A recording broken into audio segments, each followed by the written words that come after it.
Usa ka pagtuo, usa ka tingog, usa ka katawhan.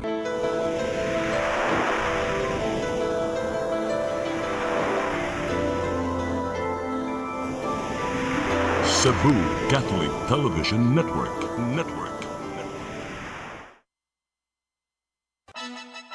Gikan sa News Center sa Cebu Catholic Television Network, CCTN 47.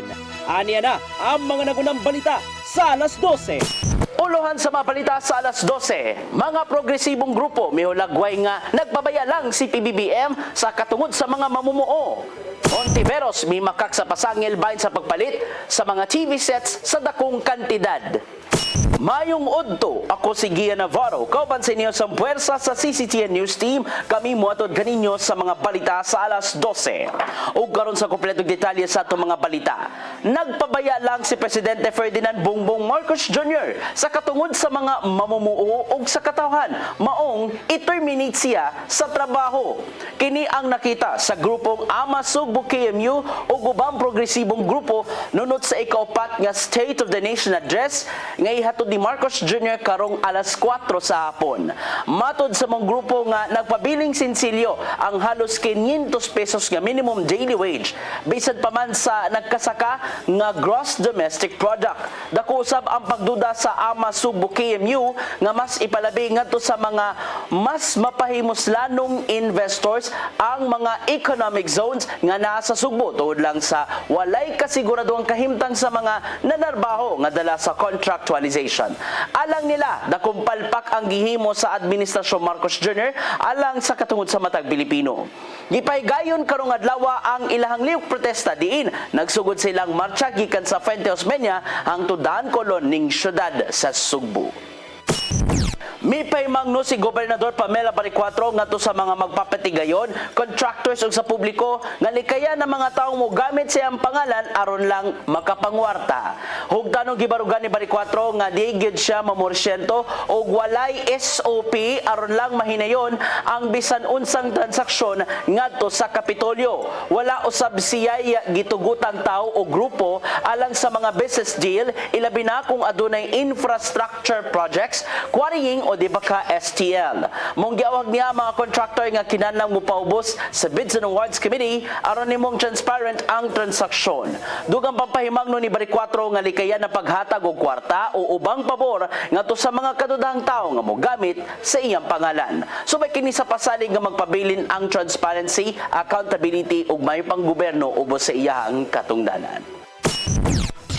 Gihimakak ni kanhi Cebu City Vice Mayor Donaldo Dondon Ontiveros ang pasangil ni Vice Mayor Tomas Osmeña bahin sa giingong pagpalit og mga TV sets sa kantidad nga 120 million pesos alang sa palarong pambansa 2024. Matod ni Ontiveros nga makalibog og dakong bakak ang gipambutyag ni Osmeña, ilabi na nga nahumod sa baha ang mga TV sets human sa kusog nga uwan.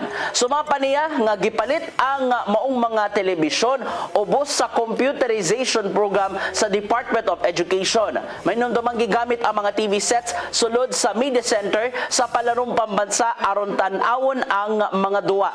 Gitaton niyang aprobado ang procurement process sa local school board pidagi sa Office of the Mayor ug wa siya nang hilabot sa mong transaksyon.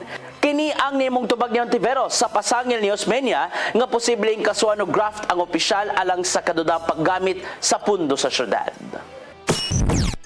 Nakahipos ang Philippine National Police og kapin 20 milyones pesos nga pondo gikan sa charity boxing match diin nagmadaugon by default ang hiping si General Nicolas Torre III. Wala gyud dagpakita sa maong indigay ang nanghagad sa maong sunukmagay nga si acting Davao City Mayor Baste Duterte diin ana siya sa Singapore niya na panahon na. Tungod sa kadagan sa mga nananaw sa Rizal Memorial Stadium, nakakuha sila og 300,000 pesos gikan sa ticket sales og adunay 16 million pesos nga pondo ang PNP gikan sa nakuhang donasyon. Giangop usab nilang Torre ang mga nakuhang in-kind donations gikan sa mga nagpakabadang grupo aron gihatod ngadto sa mga nabahaan sa Luzon.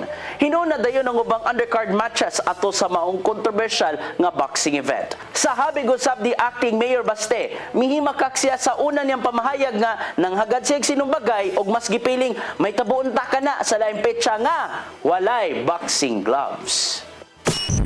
Balik diri sa ato, walay nakalas o naangol humanidas mag-ang usa ka barko sa nakaangkurahe nga fast craft sa Pier 3 ning syudad sa Sugbo niadtong Sabado sa kaadlawon. Giila sa Philippine Coast Guard 7 ang barko nga MV Lady of Good Fortune diin napalyar ang iyahang makina. Matod sa tigpamaba sa Coast Guard 7 nga si Lieutenant Junior Grade Abel Lumboy nga namatyan na makina sa mong barko sa dihang mudunggo naunta sa Pier 3. Nagpautaw-utaw na lang ang barko og naanod sa sug maong mipaingon kini sa nakaangkurahe nga MV Starcraft 7. Nagpaday nino ng investigasyon sa mga otoridad bahin sa gidangatan sa mong barko nga sa roll-on, roll-off vessel.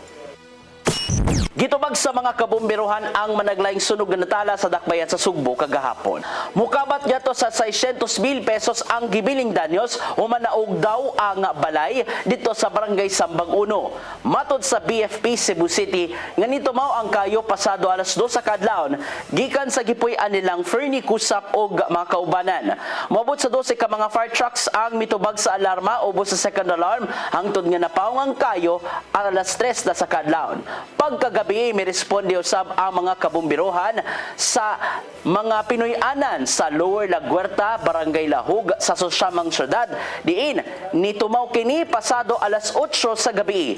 Gisaka kini ngadto sa first alarm hangtod nga nikaylap ngadto sa ubang mga kabalayan hangtod nga napaw pagkalabay na sa pipila ka gutlo. Parehong gipaylaom sa kapulisan ang investigasyon kung unsa man ang hinungdan sa maglaing insidente sa sunog. Og magkato naglangkob sa mga balita sa alas 12. Sangad sa tanang kaubanan sa CCTN News and Current Affairs, ilabi na sa tong news manager nga si Dennis Tabar, ako si Gian Navarro. At ang iya nga tong Sari 47 karon ka ng alas 5 sa hapon hangtod na sa alas 6 sa gabi. Musunod sa dibadugay ang Santos nga misa nga manukad live sa CCTN Chapel. Dagang salamat, daygo ng Diyos, mabuhi ang Pilipinas.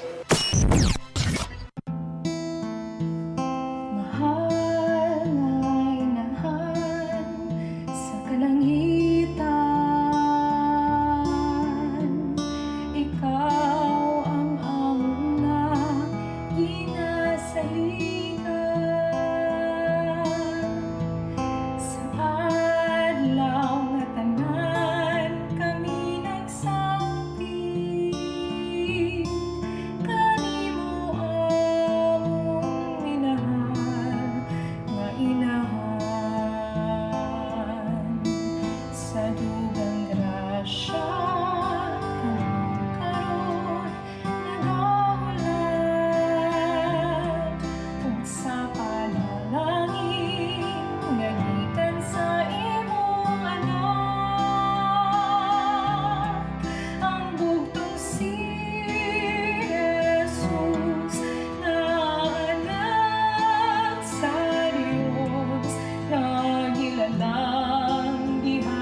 kalangitan,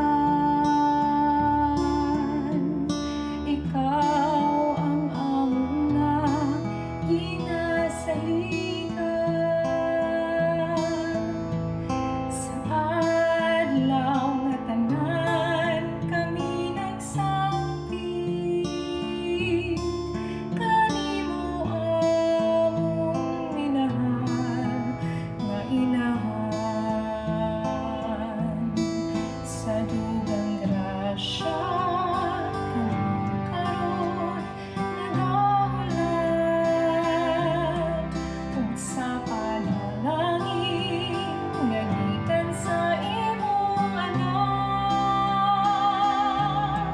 ang bugtong si Jesus na anak sa Dios, nagilalang diha sa imong sabakan.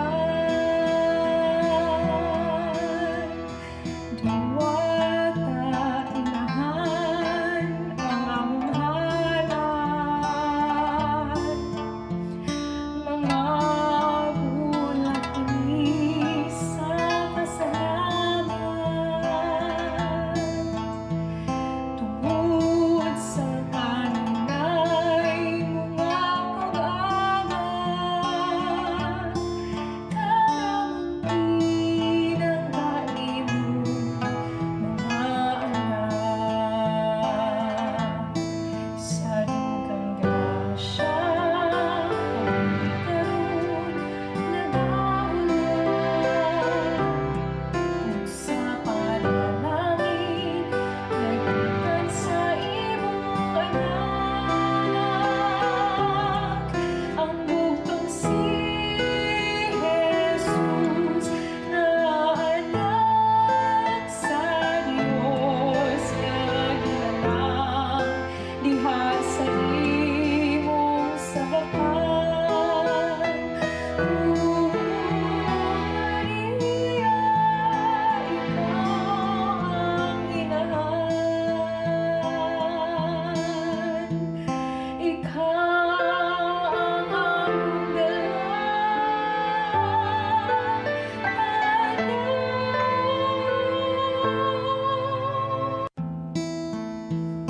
mahal na inahan sa kalangitan,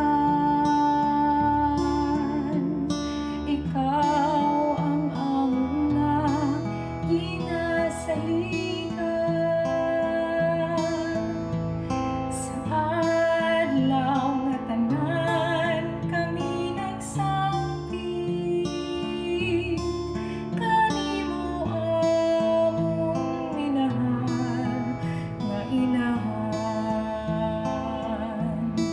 Sa dugang grasya kami karon nagahulan, ug sa panalangin nga gikan sa imong anak, ang bugtong si Jesus na anak sa Dios, nagilalang. This live coverage of the Holy Mass is brought to you by Mr. and Mrs. Nicolas Cadillo and family, Mr. and Mrs. Alfred and Julie Go and family, Mr. and Mrs. Rene Adnanit Avila and family, Engineer Frederick and Mrs. Wanda Fecabahog and family.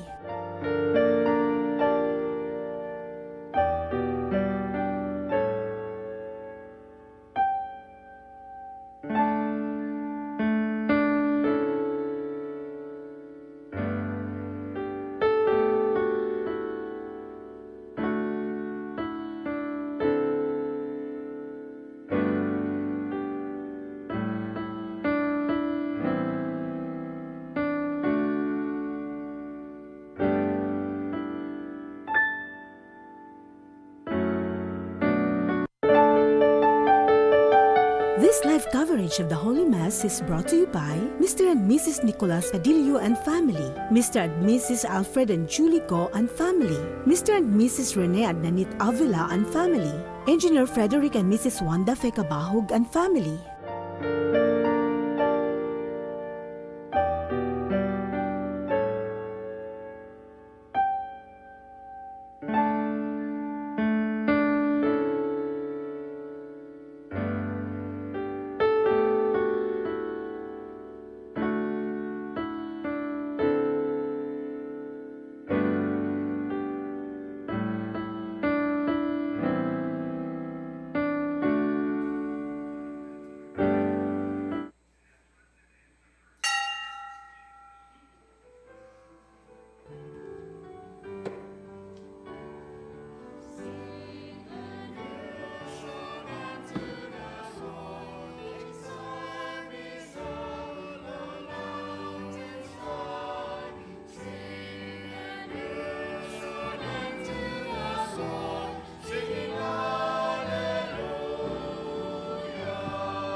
Mayong Udto sa Tinen.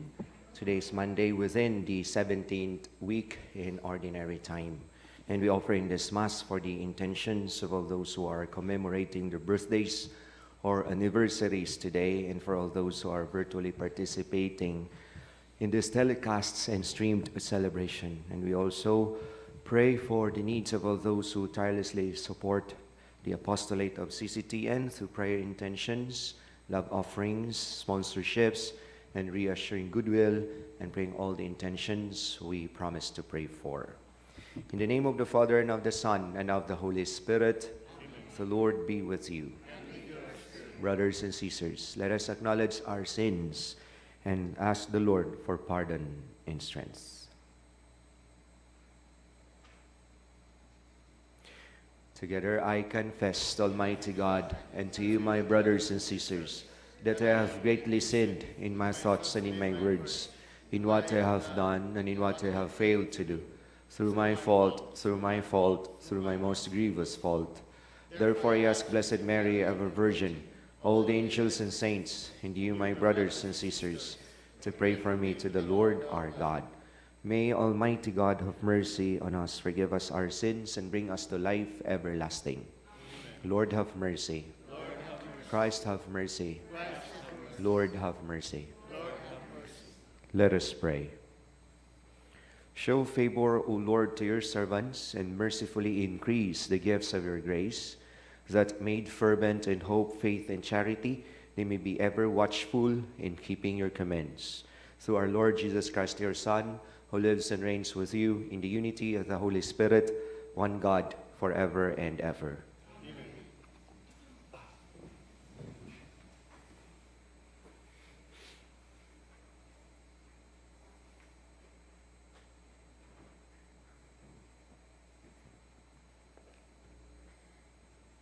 A reading from the book of Exodus. Moses turned and came down the mountain with the 2 tablets of the commandments in his hands, tablets that were written on both sides, front and back, tablets that were made by God, having inscriptions on them that were engraved by God himself. Now, when Joshua heard the noise of the people shouting, he said to Moses, "That sounds like a battle in the camp." But Moses answered, "It does not sound like cries of victory, nor does it sound like cries of defeat. The sounds that I hear are cries of revelry." As he drew near the camp, he saw the calf and the dancing. With that, Moses' wrath flared up, so that he threw the tablets down and broke them on the base of the mountain. Taking the calf they had made, he fused it in the fire and then ground it down to powder, which he scattered on the water and made the children of Israel drink. Moses asked Aaron, "What did these people ever do to you that you should lead them into so grave a sin?" Aaron replied, "Let not my Lord be angry. You know well enough how prone the people are to evil. They said to me, 'Make us a god to be our leader.' As for the man Moses who brought us out of the land of Egypt, we do not know what has happened to him." So I told them, "Let anyone who has gold jewelry take it off." They gave it to me and threw it into the fire, and this calf came out. On the next day, Moses said to the people, "You have committed a grave sin. I will go up to the Lord then. Perhaps I may be able to make atonement of your sin." So Moses went back to the Lord and said, "This people has indeed committed a grave sin in making a god of gold for themselves.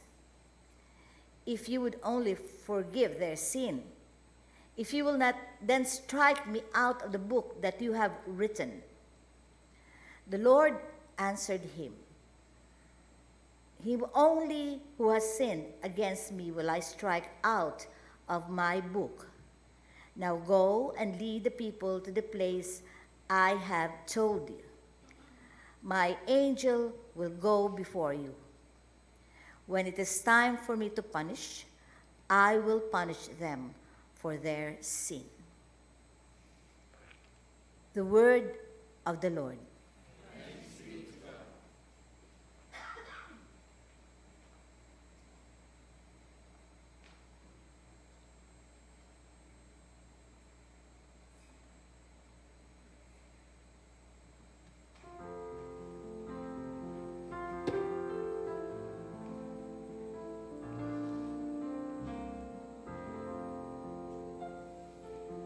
Give thanks to the Lord, for he is good. Give thanks to the Lord, for he is good. Our fathers made the calf in Horeb and adored a molten image. They exchanged their glory for the image of a grass-eating bullock. Give thanks to the Lord, for he is good. They forgot the God who had saved them, who had done great deeds in Egypt, wondrous deeds in the land of Ham, terrible things at the Red Sea.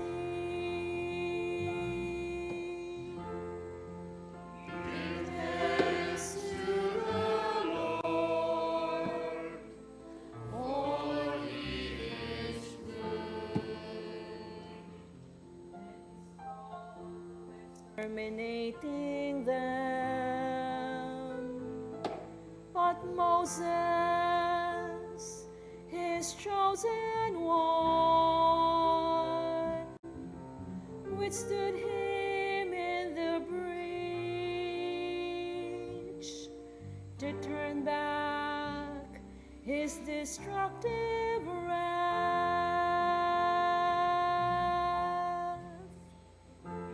Give thanks to the Lord, for he is good. Give thanks to the Lord, for he is good.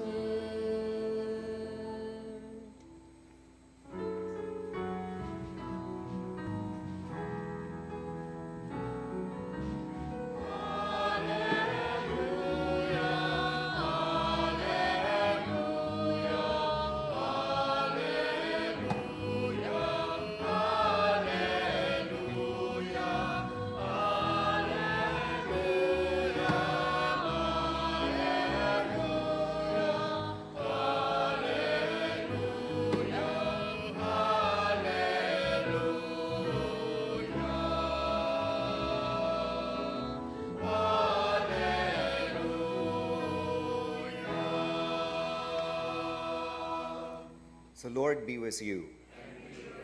A reading from the Holy Gospel according to Matthew.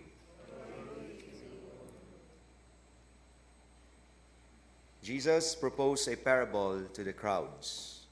The kingdom of heaven is like a mustard seed that a person took and sowed in a field. It is the smallest of all the seeds, yet when full grown, it is the largest of plants.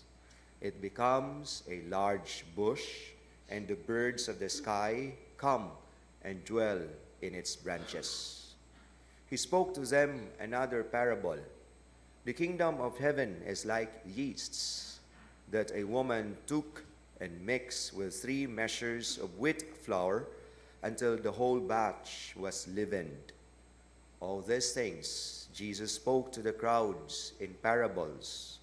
He spoke to them only in parables to fulfill what had been said through the prophet. I will open my mouth in parables.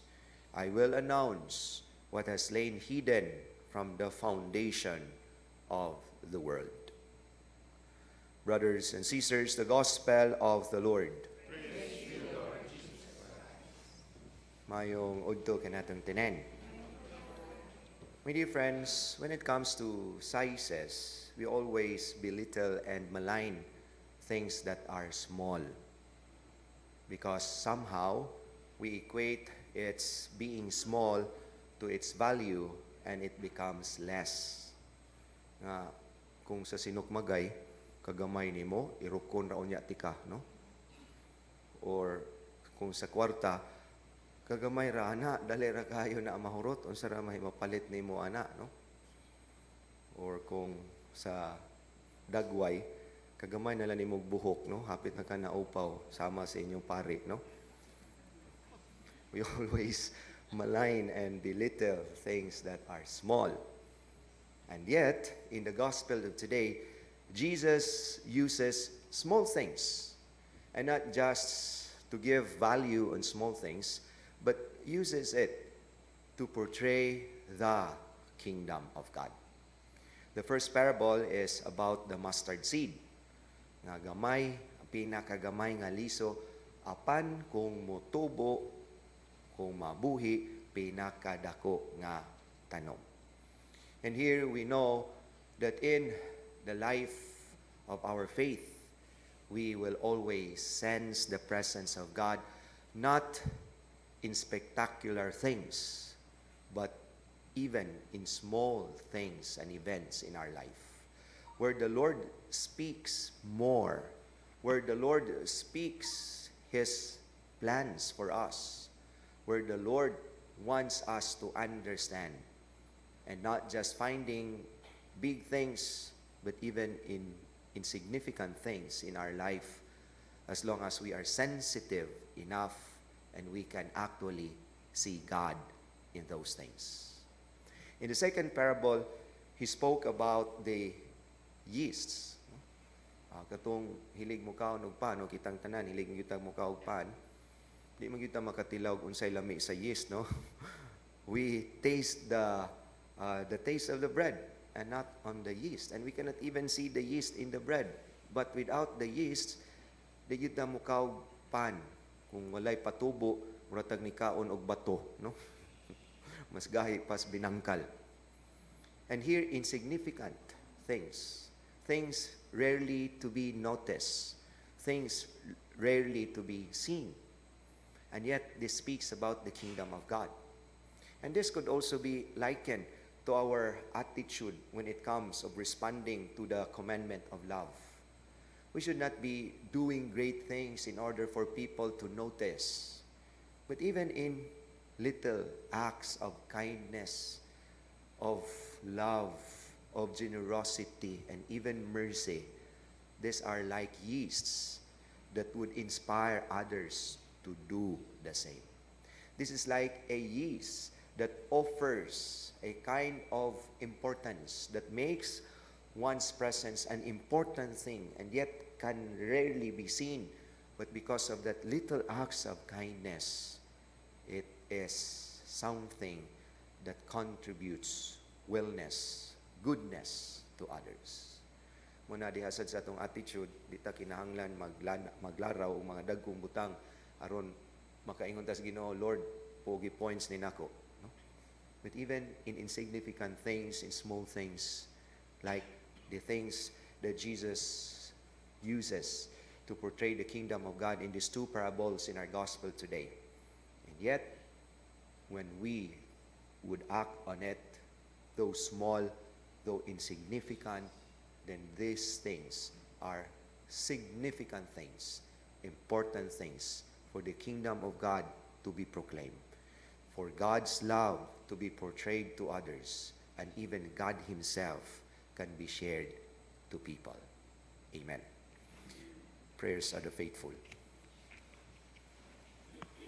Jesus compared the kingdom of heaven to a mustard seed. It may have a humble and small beginning, but it is destined to become great, encompassing all peoples of the earth. May we all work for God's kingdom, and let the response be, Lord, let us appreciate the value of small things. Lord, let us appreciate the value of small things. May we not associate the kingdom of God with earthly power and glory, and so must not despise its small beginnings, we pray. Lord, let us appreciate the value of small things. May the kingdom of God that subsists in the church strain from its initial budding toward its full completion in Christ in glory, we pray. Lord, let us appreciate the value of small things. May Christians act as yeast in the world to give growth to the gospel in the lives of men and women, we pray. Lord, let us appreciate the value of small things.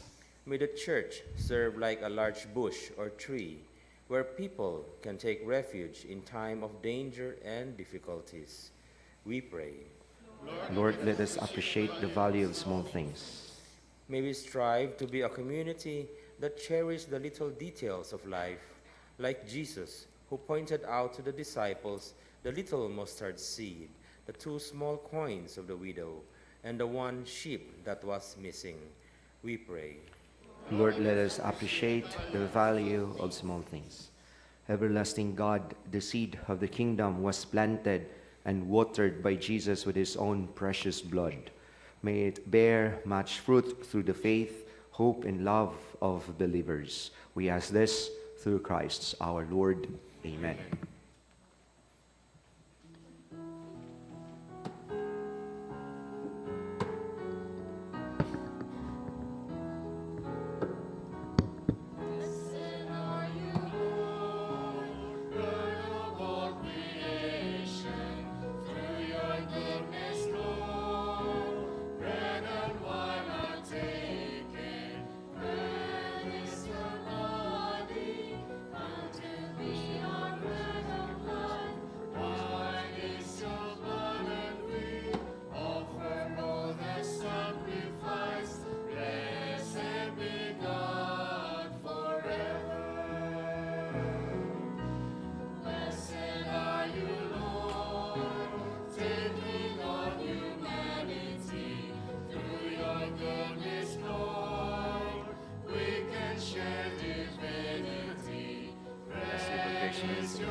Pray, brothers and sisters, that my sacrifice and yours be acceptable to God, our Almighty Father.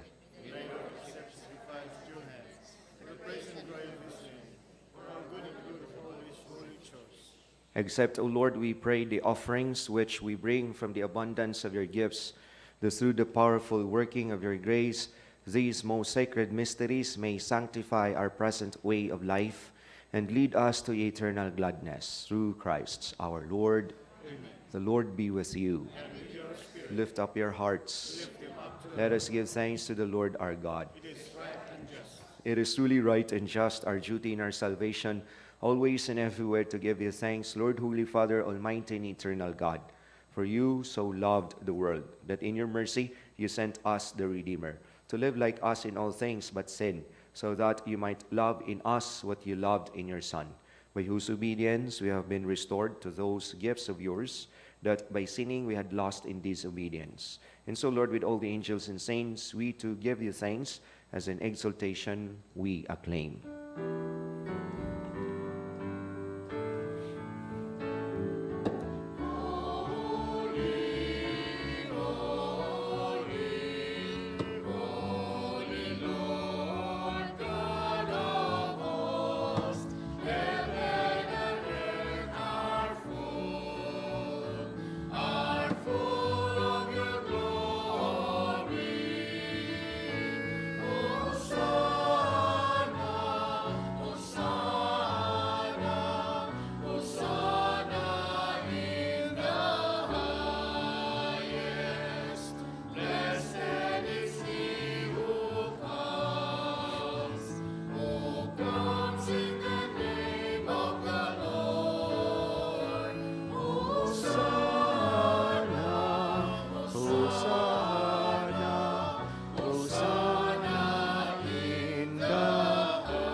You are indeed holy, O Lord, the fount of all holiness. Make holy, therefore, these gifts, we pray, by sending down your Spirit upon them like the dewfall, so that they may become for us the body and blood of our Lord Jesus Christ. At the time he was betrayed and entered willingly into his passion, he took bread and gave you thanks, broke the bread, gave it to his disciples, saying, Take this, all of you, and eat of it, for this is my body, which will be given up for you.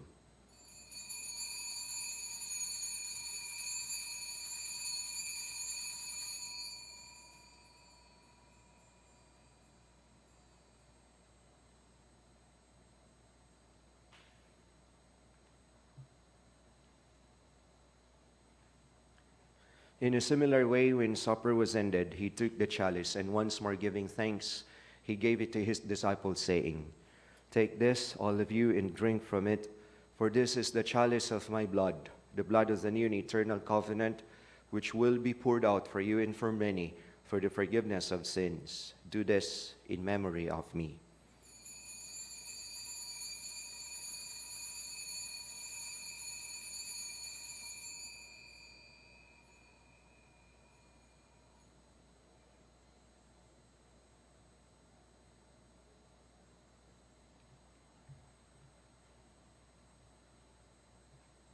The mystery of faith.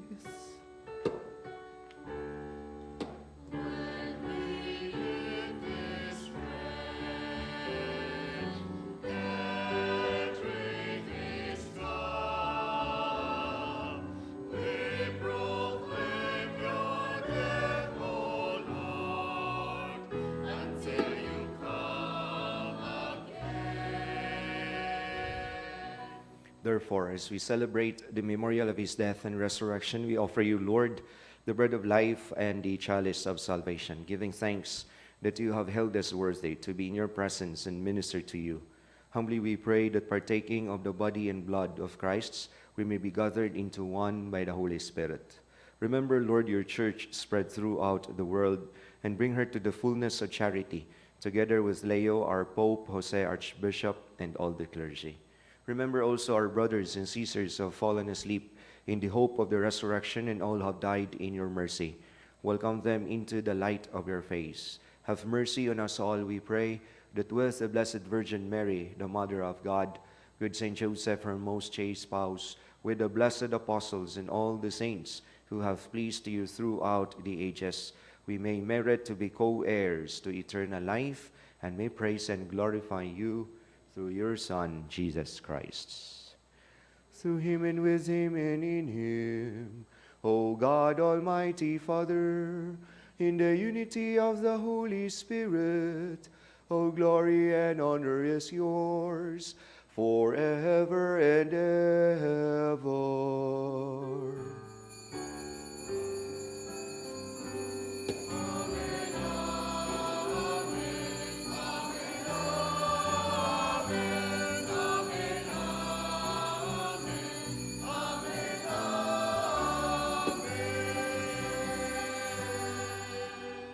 At the Savior's command, informed by divine teaching, we dare to say, Our Father, who art in heaven, hallowed be thy name.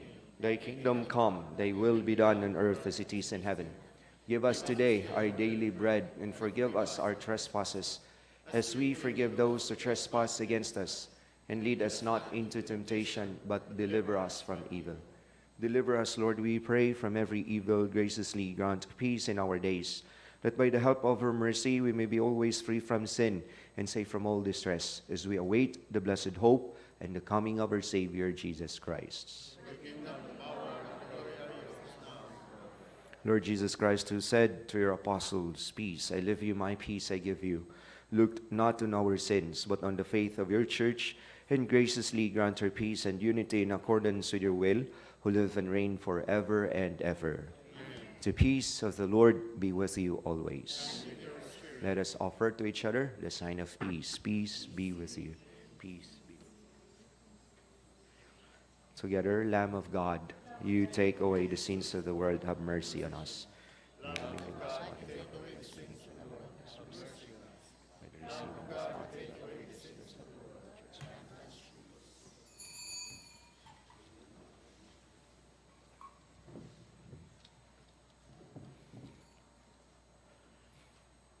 Behold the Lamb of God. Behold him who takes away the sins of the world. Blessed are those called to the supper of the Lamb. Lord, I'm not worthy that you should enter under my roof, but only say the word and my soul shall be healed. May the body and blood of our Lord Jesus Christ keep us safe for eternal life. Amen.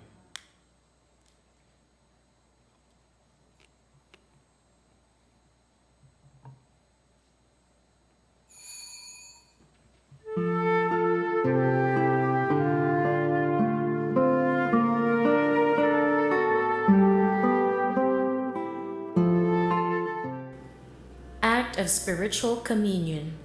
My Jesus, I believe that you are present in the most holy sacrament. I love you above all things, and I desire to receive you into my soul. Since I cannot at this moment receive you sacramentally, come at least spiritually into my heart. I embrace you as if you were already there, and unite myself wholly to you. Never permit me to be separated from you.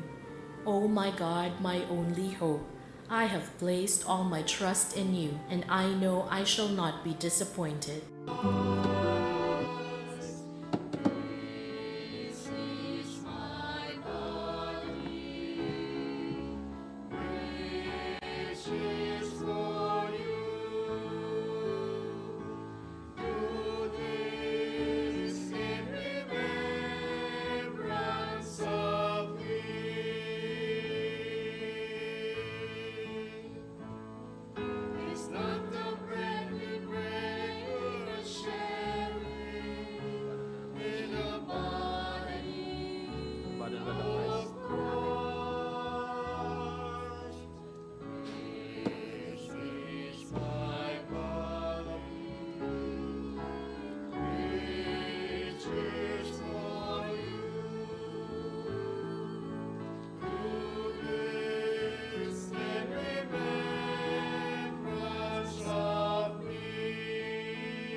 Let us pray.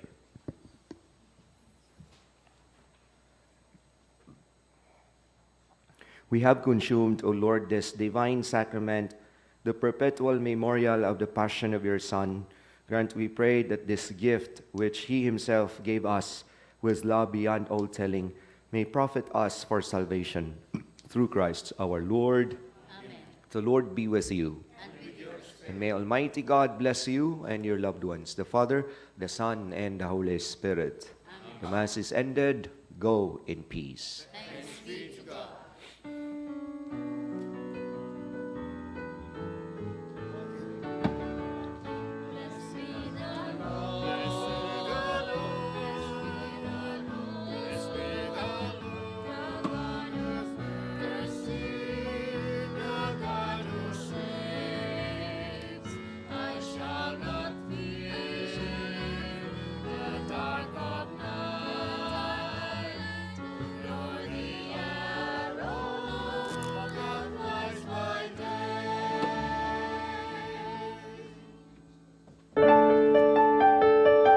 This live coverage of the Holy Mass is brought to you by Mr. and Mrs. Nicolas Cadillo and family, Mr. and Mrs. Alfred and Julie Go and family, Mr. and Mrs. Rene and Nanit Avila and family, Engineer Frederick and Mrs. Wanda Fekabahug and family.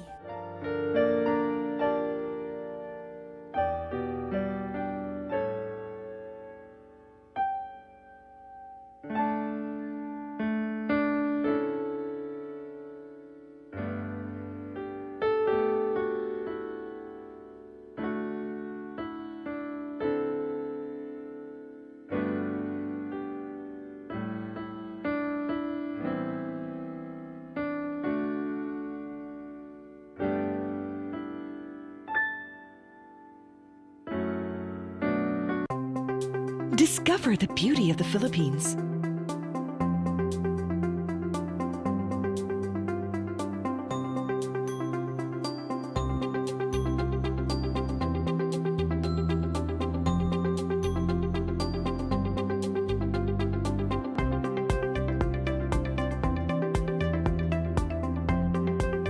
With Philippine Airlines, the country's flag carrier.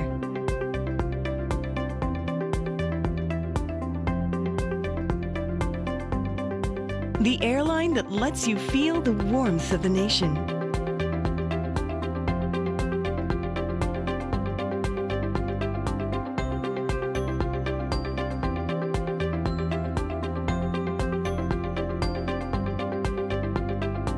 Mabuhay!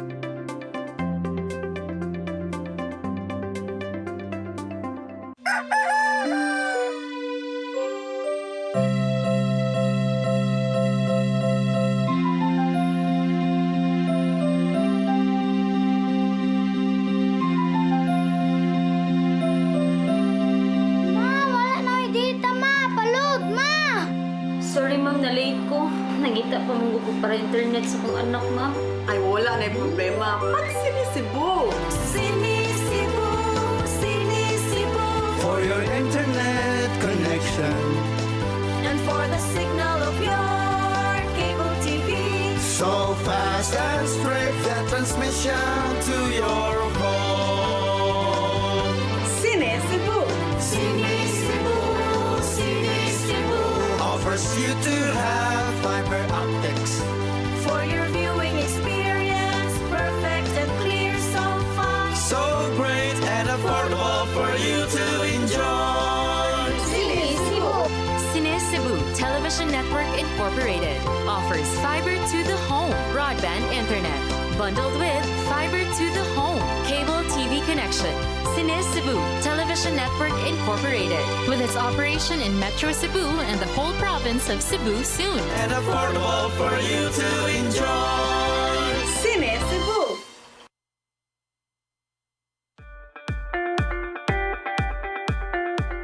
Congratulations! Nonito Tatay Dodong A. Lemchua, awarded as Cable TV Maverick, Father of Cable TV in the Philippines, given by Philippine Cable and Telecommunications Association Incorporated, PCTA, from Phil Products Group of Companies.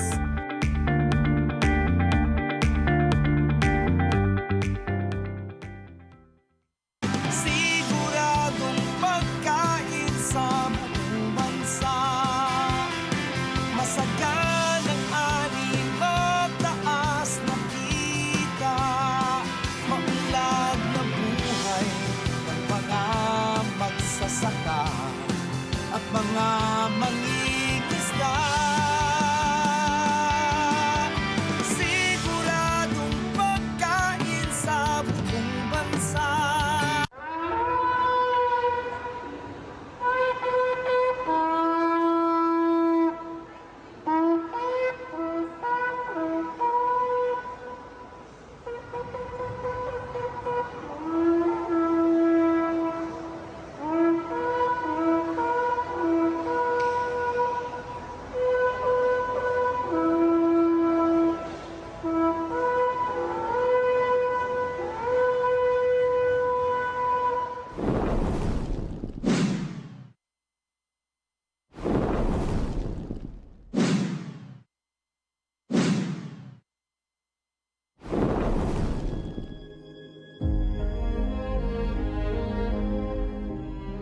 It was in March 24 that Brother Nonito Lemchua, or Tatay Dodong as we fondly call him, heard the voice of the Lord calling him to serve.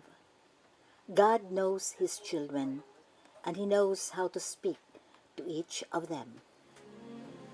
Have you killed in thoughts, in words, and in deed? Nakapatay ka ba sa imong hunahuna, sa imong pung, sa imong buhat? Kay usually, mayroong ganun, thou shall not kill, katuta nga ang pagpatay lang physically. Mura na ang sa. But when you have bad thoughts to our brothers and sisters, as if you have killed that person already in thoughts. Kanang grabe ta manulti, nga makapasakit sa itong isig kas tao. No? Muna. you have killed that person in words. Unsa man ato kinahanglanon, what do we need in order to grow closer to God? Love. La la lero, la la lero, la la lero, la la lero.